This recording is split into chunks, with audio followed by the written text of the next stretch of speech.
हर हर महादेव दोस्तों, आप सुन रहे थे मेरे साथ मैं तेरी हीर भाग 28।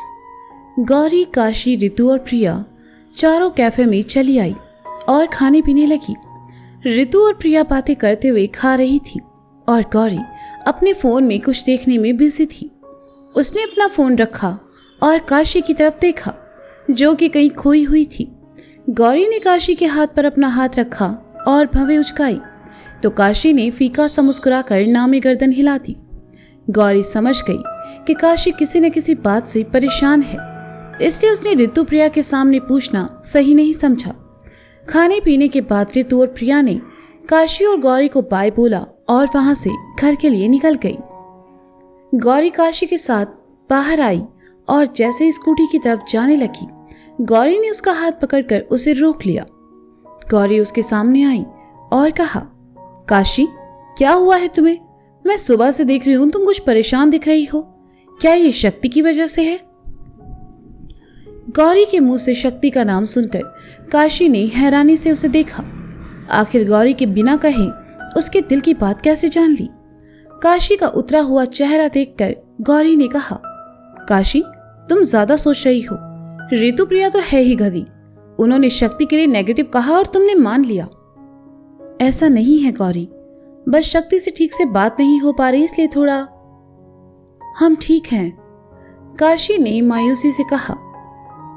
अगर ठीक नहीं भी हो तो तुम्हें ठीक होना पड़ेगा।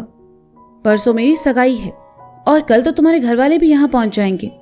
और रही बात शक्ति की, तो एक बार मेरी सगाई हो जाए उसके बाद मैं अच्छे से डांट लगाती हूँ उसे। वो मेरी सहेली को ऐसे परेशान कैसे कर सकता है? गौरी ने कहा। पक्का तुम उसे डांटोगी? काशी ने मासूमियत से पूछा। हाँ बिल्कुल, चलो अब मुस्कुराओ, गौरी ने कहा तो काशी मुस्कुरा दी और दोनों वहां से घर के लिए निकल गई। Film city Mumbai. अमितेश ने निशी को कॉन्ट्रैक्ट समझाया और वंश और मायरा के साथ उसका फोटोशूट किया। दोपहर होने को आई। निशी को बहुत भूख लगी थी। अमितेश ने उसे सुबह 6 बजे शूटिंग पर आने को कहा और चला गया।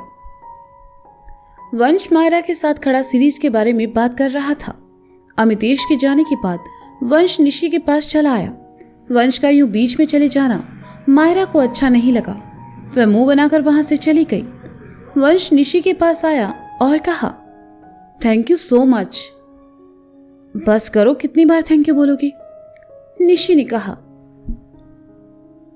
तो तुम ही बताओ मैं तुम्हारे लिए क्या कर सकता हूं। तुम नहीं जानती तुमने मुझे कितनी बड़ी मुसीबत से निकाला है। Just tell me what can I do for you. Vansh ने खुशी से चहकते हुए कहा। बहुत भूख लगी है, निशी ने मासूम सा चेहरा बनाकर कहा। ओह सॉरी, मैं तो भूल ही गया। मैं अमितेश से मिलकर आता हूं, उसके बाद चलते हैं, वंश ने कहा और वहां से चला गया। निशी वहीं खड़ी वंश का इंतजार करने लगी। तभी उसका फोन बजा। निशी ने फोन देखा। स्क्रीन पर पूर्वी का नंबर देखकर निशी के चेहरे पर गुस्से के भाव तैरने लगे। उसने फोन काट दिया और जेब में रख लिया। बीती रात पूर्वी निशी को वंश और मुन्ना के साथ अकेले छोड़कर चली गई थी। इसी बात से निशी नाराज थी। कुछ देर बाद वंश आया और निशी के साथ वहां से निकल गया। फिल्म सिटी से बाहर आकर वंश ने कैब बुक करनी चाहिए तो निशी ने कहा, यहां से 100 मीटर पर ही एक रेस्टोरेंट है, वहां तक पैदल चलते हैं ना? हाँ ठीक है, वंश ने कहा और निशी के साथ आगे बढ़ गया। दोनों साथ साथ चल रहे थे लेकिन खामोश। पहले बात करे तो कौन करे? निशी के साथ चलते हुए वंश ने निशी को देखा और मन ही मन कहने लगा, मैं भी कितना बड़ा ढक्कन हूं। ये इतनी बुरी भी नहीं है जितना मैं इसे समझता हूं। ये हमेशा मेरी हेल्प करती है और मैं इसे बिना किसी बात पर परेशान कर देता हूं। आज भी ये सिर्फ मेरे लिए यहाँ चली आई। आई थिंक मुझे अब इसके साथ झगड़ा नहीं करना चाहिए और इसे सॉरी बोल देना चाहिए।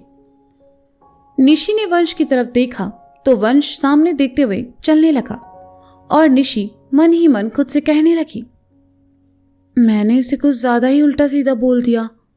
वैसे ही इतना बुरा भी नहीं है, बस कभी कभी मेरी बातों से किलस जाता है।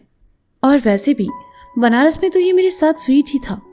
वो तो मैंने ही मुंबई आकर इसके साथ बदतमीजी की।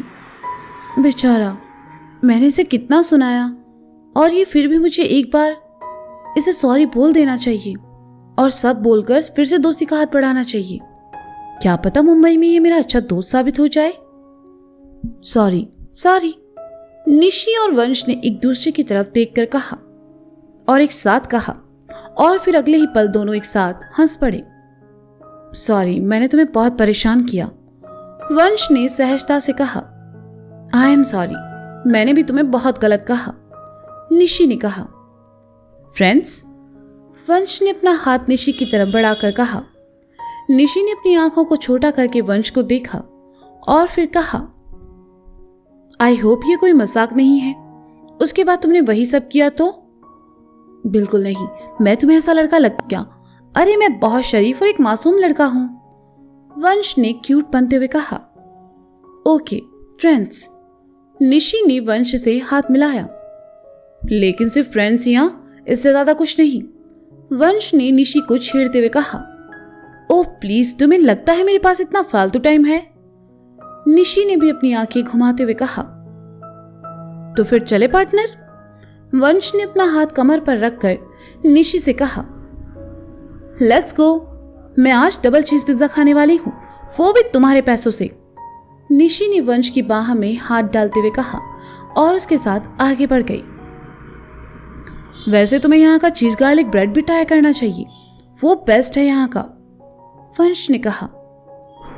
ठीक है, साथ में चॉकलेट शेक भी पियेंगे, निशी ने कहा। एक ही ग्लास में 2 स्ट्रॉ डाल के, वंश ने कहा। निशी चलते चलते रुकी और वंश की तरफ पलटकर कहा, तुम फिर से फ्लर्ट कर रहे हो ना? फ्लर्ट नहीं, मेरे पास इतने ही पैसे हैं, वंश ने मायूसी से कहा। अच्छा ठीक है, शेक मेरी तरफ से, निशी ने कहा तो वंश खुशी खुशी उसके साथ चल पड़ा। कहानी की शुरुआत में दोनों एक दूसरे से प्यार करने चले थे, लेकिन अभी तो इन दोनों का बचपना भी ठीक नहीं हुआ था। उर्वशी के घर के हॉल में बैठे यादव जी उर्वशी से कुछ बात कर रहे थे। घर का नौकर उनके लिए चाय पानी रखकर चला गया। उर्वशी ने यादव जी को चाय लेने को कहा और खुद भी एक कप चाय उठाकर पीने लगी। देखिए मैडम, आप तो जानती ही हैं, यहाँ ज्यादा दिन रुकना और ये सब करना मेरे बस का नहीं है, लेकिन आपके पास वक्त भी है और अदाएं तो भर भर कर है। किसी मर्द को अपना दीवाना बनाना आपको अच्छे से आता है। मानवेंद्र मिश्रा के पास कुछ तो ऐसा है जिसका डर चौहान साहब को भी है और आपको बस वो उससे निकलवाना है। अगर आप ऐसा कर देती हैं तो फिर इस बार बनारस इलेक्शन में युवा नेता के रूप में आपकी सीट पक्की है। कहिए, क्या कहती हैं? यादव, बात तो तुम्हारी ठीक है, लेकिन ये जितना आसान तुम्हें लग रहा है उतना आसान है नहीं। एक सीट के लिए मैं मुन्ना को मुसीबत में नहीं डाल सकती। चौहान साहब से कहो कहीं और हाथ डालें, यहां नहीं, यहां उन्हें कुछ नहीं मिलेगा, उर्वशी ने कहा। मुन्ना? यादव जी ने पूछा। अरे आपके मानवेंद्र मिश्रा, प्यार से सब उन्हें मुन्ना बुलाते हैं, उर्वशी ने मुन्ना का नाम कुछ ज्यादा ही प्यार से लेते हुए कहा। हमें ऐसा क्यों लग रहा है सबके साथ साथ आप भी उन्हें प्यार से बुलाने लगी हैं? यादव जी ने गंभीरता के साथ कहा तो उर्वशी ने नजरें उठाकर उन्हें देखा। मेरा मतलब है ये सब चीजें साइड में कीजिए और उस पर ध्यान दीजिए जिसमें आपका फायदा है। 2 लाख चौहान साहब ने भेजे हैं, बाकी काम होने के बाद 8 लाख और साथ ही युवा नेता की सीट आपकी, यादव जी ने उर्वशी को लालच देते हुए कहा। यादव, तुम्हें मेरी बात समझ नहीं आई। मैंने कहा मैं मुन्ना को मुसीबत में नहीं डाल सकती और ना ही किसी और को डालने दूंगी, उर्वशी ने यादव को घूर कर देखते हुए कहा। उर्वशी का बदला हुआ बर्ताव देखकर यादव जी ने कहा, क्या प्यार व्यार हो गया है क्या मुन्ना से? यादव की बात सुनकर उर्वशी कुछ देर खामोश रही और फिर अपनी जगह से उठकर हॉल में टहलते हुए कहा, नहीं, प्यार नहीं हुआ है, पर हो जाएगा। चौहान से बोलो उसे मेरे लिए छोड़ दें, बाकी उन्हें जो चाहिए वो ले लें। और युवा नेता की कुर्सी? यादव जी ने भी उठते हुए कहा। मुन्ना के लिए कुर्सी क्या, ऐसी 100 कुर्सियां कुर्बान हैं। वो लड़का भाग गया है मेरे दिल को, उसे तो मैं अपना बनाकर रहूंगी, उर्वशी ने आंखों में चमक भरते हुए कहा। यादव ने सुना तो मंद मंद मुस्कुराया और कहा, मुझे भरोसा है उर्वशी, कुर्सी और मनपसंद मर्द तुम अपने हाथ से नहीं जाने दोगी। मैं 2 दिन बनारस में ही हूं, अगर तुम्हारा इरादा बदले तो बताना। ठीक है, उर्वशी ने कहा और वहां से चली गई। उसके दिमाग में मुन्ना को लेकर कौन सी खिचड़ी पक रही थी ये तो सिर्फ उर्वशी ही जानती थी, लेकिन यादव जी के सामने वह खुलेआम मुन्ना के लिए अपनी भावनाएं जाहिर कर चुकी थी और ये भावनाएं उसके काम में रुकावट बनने वाली थी। शिवम का घर बनारस। आई ने सारिका के लिए मूंग दाल के पकोड़े और हरी चटनी बनाई, उन्हें प्लेट में रखा और लेकर बाहर आई। सारिका डाइनिंग के पास ही बैठी थी।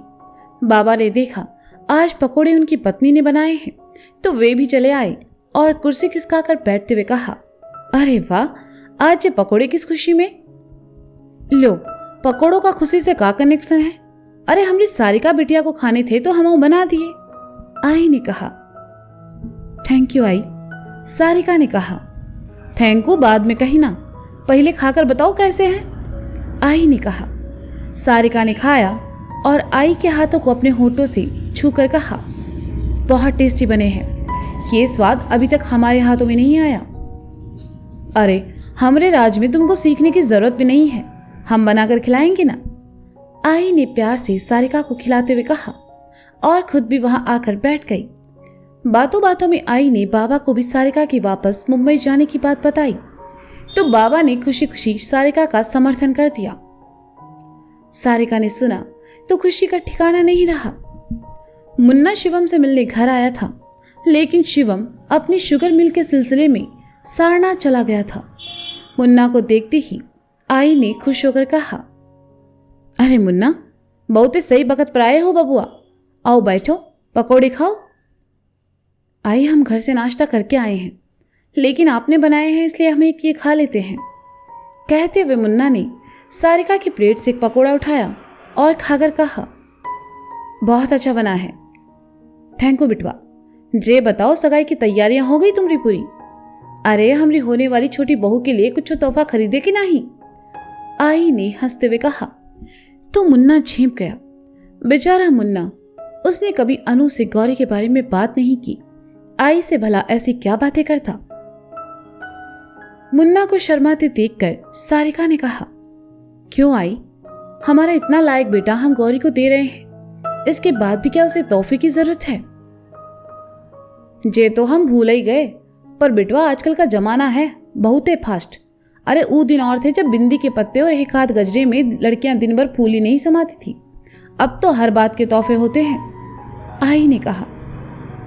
जी आई, मुन्ना ने कहा और सारिका की तरफ पलटकर कहा, बड़ी माँ, बड़े पापा ने हमें घर बुलाया था, क्या उन्हें हमसे कुछ काम था? हाँ, वो शायद कल के बारे में तुमसे बात करना चाह रहे होंगे। शिवम जी चाहते थे एक बार तुमसे मिलकर डिस्कस कर ले, सगाई में क्या कैसे करना है, सारिका ने कहा। हमसे क्या डिस्कस करना, जैसा आप सबको ठीक लगे, मुन्ना ने कहा। सारिका ने मुन्ना के गाल को हथेली से छुआ और प्यार से कहा, मुन्ना, सगाई तुम्हारी है, क्या हमारी? तुम्हारी भी कुछ ख्वाहिशें होंगी ना परसों को लेकर, इसलिए उन्होंने बुलाया था, लेकिन फिर वो सारनाथ निकल गए। हम जानते हैं उनके सामने तो तुम कुछ कहोगे नहीं, बस हाँ बड़े पापा, जी बड़े पापा, इसलिए कोई बात हो तो तुम हमसे खुलकर कह सकते हो। सारिका बिटिया बिल्कुल सही कह रही है। अच्छा हम चलते हैं, आई ने उठते हुए कहा। अरे तुम कहाँ जा रही हो, बाबा ने पूछा। ब्यूटी पार्लर, वो कहा है ना, अनु ने आज हमारे लिए भी ब्यूटी पार्लर बुक किया है, हमको लेट नहीं होना, हम चलते हैं, कहते हुए आई वहां से चली गई। सारिका, मुन्ना और बाबा बस हैरानी से उन्हें देखते रह गए। तो दोस्तों क्या लगता है आपको, क्या उर्वशी मुन्ना को हासिल करने के लिए जाएगी किसी भी हद तक, या देगी चौहान साहब का साथ? जानने के लिए सुनते रहिए मैं तेरी ही मेरे साथ। Bye bye.